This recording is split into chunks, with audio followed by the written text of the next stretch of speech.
Hello everyone, कैसे हैं आप। आज मैं बना रही हूँ गुड़ आटे और ड्राई फ्रूट से लड्डू, जो कि खाने में बहुत ही स्वादिष्ट और लाजवाब बनके तैयार होंगे और ये सेहत के लिए भी बहुत फ़ायदेमंद हैं।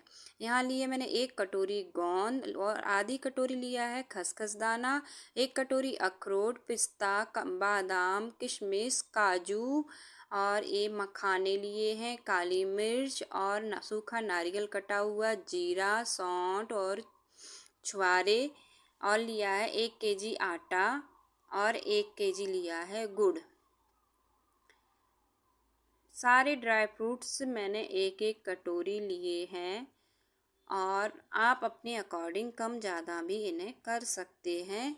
और यहाँ लिया है मैंने एक फ्राई पैन और गैस को जला दिया है, और जो 1 केजी आटा है उसको मैंने आधा आधा करके भुना है। और इस आटे को हमें बहुत ही बढ़िया तरीके से भुनना है, हमें लो फ्लेम पर ही भुनना है। और इसको आप मीडियम और हाई फ्लेम पर नहीं भुनें, क्योंकि ये आटा जल जाता है। और जो भी बर्तन आप जिस भी बर्तन में आप भुनने वाले हो वो थोड़ा सा मोटे तले का होना चाहिए, जिससे आपका आटा जले नहीं। और मैं यहाँ बिल्कुल लो फ्लेम पर ही सारा आटा भून रही हूँ, क्योंकि लो फ्लेम पर भुनने से आटा आपका जलेगा नहीं और परफेक्ट तरीके से भुन के तैयार हो जाएगा। और ये आटा जब भुन जाएगा तो हल्का ब्राउन कलर का हो जाएगा और इससे खुशबू आने लगेगी। इसको भुनने में 12 से 15 मिनट लग सकते हैं आपके एक बैच को भुनने में। ये आटा बिल्कुल लो फ्लेम पर भुनता है तो इसमें थोड़ा टाइम लगता है। और ये आटा मेरा भुन गया है, आप देख पा रहे हो। इस तरह से मैंने ये सारा आटा भून लिया है। इस आटे में मैंने आधी कटोरी घी डाल के भुना है, तो इसी तरीके से आप भी भुने। और ये जो दूसरा मेरा बैच रह गया था उसको भी इसी तरह से हम भून लेंगे। इसमें भी हम आधी कटोरी घी डालकर ही भुनना है और इसको इसी तरीके से भुन के हम तैयार कर लेंगे। ये आटा हमारा पूरा भुन के तैयार हो गया है। जब तक आटा मेरा ठंडा होने को रख देंगे और तब तक हम गैस को जला के इसमें डालेंगे घी।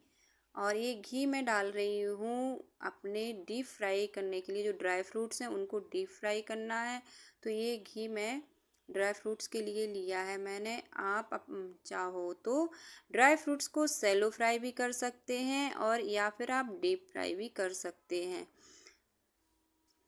मैंने यहाँ डीप फ्राई करने के लिए घी लिया है, तो घी की क्वांटिटी थोड़ी सी ज़्यादा है। आप सैलो फ्राई करोगे तो बहुत ही कम घी आपका यूज़ होगा। और ये मैंने 1 कटोरी यहाँ काजू डाल दिए हैं और इनको भून लिया है। सारे ड्राई फ्रूट्स मुझे इसी तरीके से भून लेना है, डीप फ्राई करके ही हमें भुनना है। यहाँ मैंने ये अखरोट लिए हैं, इनको भी भून लूँगी।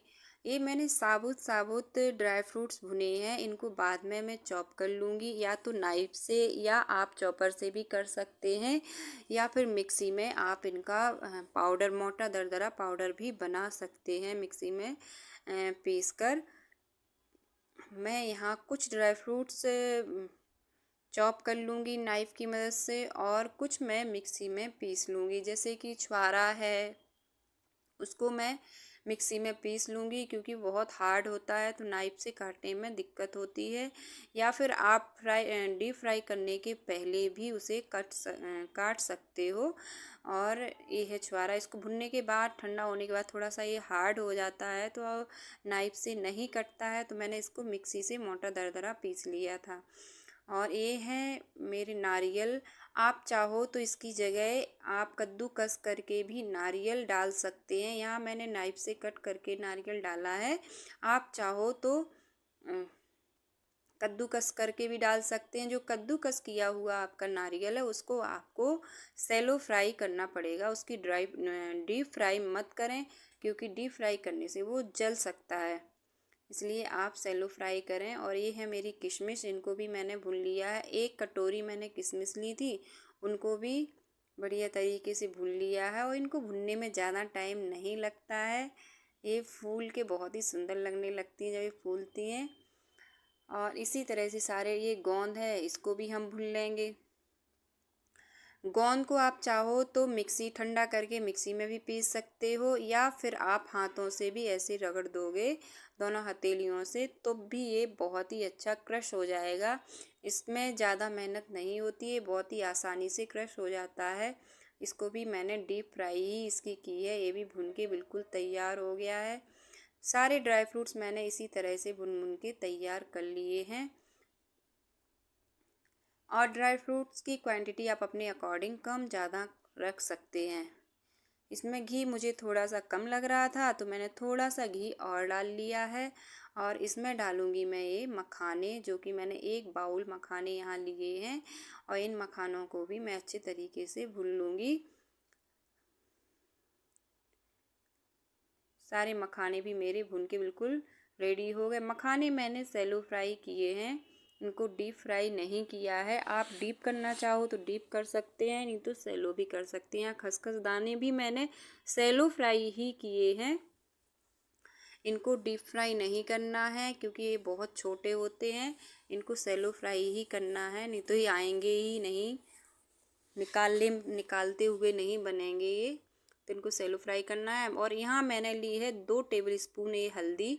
इस हल्दी को भी मैंने इस तरह से भून लिया है, क्योंकि हमें कच्ची हल्दी नहीं डालना है लड्डुओं में, भून के डालना है। एक तो हल्दी से लड्डुओं का कलर बहुत सुंदर होता है, और दूसरा ये हल्दी हमारे शरीर के लिए बहुत ही फ़ायदेमंद है। जैसे कि सर्दी बहुत पड़ रही है तो इस समय आप हल्दी डालेंगे तो आपके शरीर को बहुत ही फ़ायदा करेगी ये। यहाँ मैंने 1 केजी भुना हुआ आटा लिया है और 1 केजी लिया है ये गुड़। दोनों को मसल मसल के बढ़िया तरीके से मिक्स कर लेंगे। और ये मैंने यहाँ देसी गुड़ लिया है और उसको इस तरह से हमें मिक्स कर लेना है। बहुत ही बढ़िया तरीके से मिक्स हो जाता है आसानी से। आप देख पा रहे हो कि दोनों हाथों से मैं इस तरह से मिक्स कर रही हूँ तो बहुत ही बढ़िया तरीके से मिक्स हो रहा है। इसी तरह से इसको मिक्स कर लेंगे, ऐसे दोनों हाथों से मसल मसल के।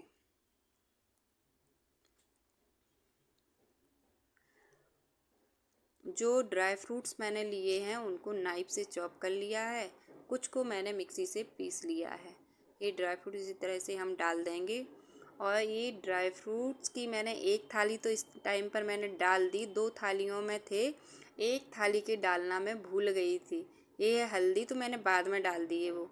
ये है जीरा और काली मिर्च, ये सौंठ है। और अब डालूंगी मैं एक खसखस दाने। जो ड्राई फ्रूट्स 1 थाली और रह गए थे उनका वीडियो मैं शूट नहीं कर पाई हूँ, लेकिन वही ड्राई फ्रूट्स थे जो हमने फ्राई किए हुए थे, तो वो मैंने चॉप करके पीछे रख दिए, तो वो वीडियो शूट नहीं हो पाया, मैंने बाद में डाल दिए थे। और यहाँ डाला है मैंने गरम करके घी। घी यहाँ आपको बिल्कुल गरम करके डालना है, जिससे आपके लड्डू बहुत ही बेहतरीन बन के तैयार हों। और इसी तरह से आपको मिक्स कर लेना है। मिक्स कर लो। और ये गरम गरम घी डालने से आपके लड्डू बहुत ही आसानी से बन जाएंगे, बहुत ही जल्दी बन के ये तैयार हो जाएंगे। आप दोनों हाथों से भी इन लड्डुओं को बना सकते हैं और एक हाथ से भी इन लड्डुओं को बना सकते हैं। मैंने यहाँ दोनों हाथों से इस तरह से भी बनाए हैं कुछ लड्डू, और कुछ दोनों हाथों से एक एक लड्डू भी बनाया है, क्योंकि ये छोटे छोटे लड्डू बनते हैं और एक लड्डू दोनों हाथों से बनाओ तो वो लड्डू थोड़ा सा बड़ा बनता है। तो ये लड्डू मैंने थोड़ा सा बड़ा बनाया। आपको जो भी शेप पसंद हो आप उस शेप में बना सकते हैं। देख पा रहे हैं कितने बढ़िया ये लड्डू बनके तैयार हो रहे हैं। सर्दियों में तो ये लड्डू शरीर के लिए रामबाण का काम करेंगे। ये बहुत ही सेहत से भरे लड्डू हैं। यदि आपको ये वीडियो मेरा पसंद आए तो लाइक और सब्सक्राइब ज़रूर करें। ये लड्डू मेरे बनके बिल्कुल तैयार हो गए हैं। आप देखिए कितने सॉफ्ट लड्डू ये बनके तैयार हुए हैं और खाने में बहुत ही यम्मी हैं। इसी तरह से आप सारे लड्डुओं को बना लीजिए।